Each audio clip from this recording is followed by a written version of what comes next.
Bonjour à toutes, je suis Manon Scotto, j'ai 28 ans, je suis architecte diplômée d'État et actuellement j'enseigne en école d'architecture et je fais de la recherche en architecture. Ça veut dire que je travaille au sein d'une école d'architecture qu'on intègre après le bac et dans laquelle d'une part je dispense des cours en architecture à des étudiants qui sont compris entre la première et la cinquième année du cursus, donc qui ont globalement entre 18 et 25 ans. Et ça peut être sous le format de l'amphithéâtre, donc devant une centaine d'étudiants, ou bien pour un groupe plus restreint d'une vingtaine d'étudiants sous format d'atelier. Et en parallèle, je mène une recherche scientifique dont l'objectif est d'apporter de nouvelles connaissances à la discipline architecturale.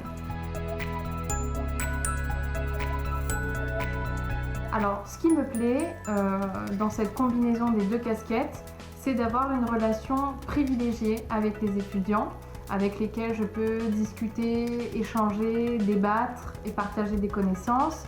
Et en même temps, dans ma recherche scientifique personnelle, je peux lire, écrire et explorer des domaines de la discipline qui me fascinent à titre personnel.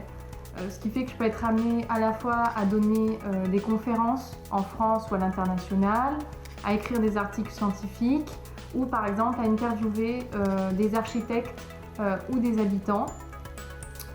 En bref, ce qui me plaît, c'est de pouvoir partager cette culture architecturale aussi bien avec les étudiants dans le cadre de mon enseignement, mais aussi avec des chercheurs ou un public plus large dans le cadre de ma recherche, et donc ainsi essayer de mieux faire comprendre l'environnement bâti qui nous entoure. Alors comment j'en suis arrivée là?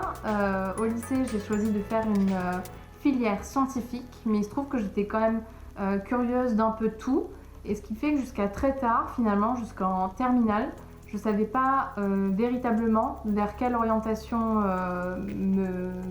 m'orienter.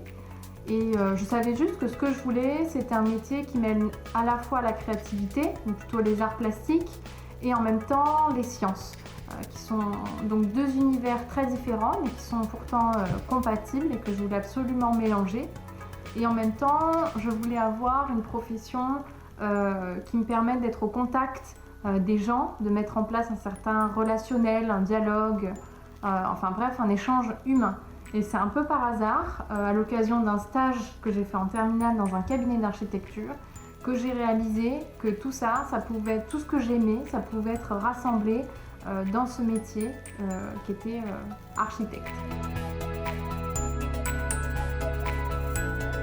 Et donc si je devais dire une chose aux jeunes filles qui nous regardent aujourd'hui, ce serait déjà de préciser qu'il y a de plus en plus de femmes qui sont architectes, qui travaillent dans l'architecture. Et d'autre part, et c'est surtout ça, c'est qu'il y a 1000 façons d'être architecte et de faire de l'architecture. Ça peut être construire, ça peut être écrire des ouvrages, ça peut être enseigner, ça peut être aussi être scénographe d'exposition, être photographe d'architecture, enfin bref. Il y a 1000 façons de vous épanouir dans cette voie et c'est ça que je voudrais partager avec vous aujourd'hui. En tout cas, moi, c'est ça qui m'a séduite jusque-là.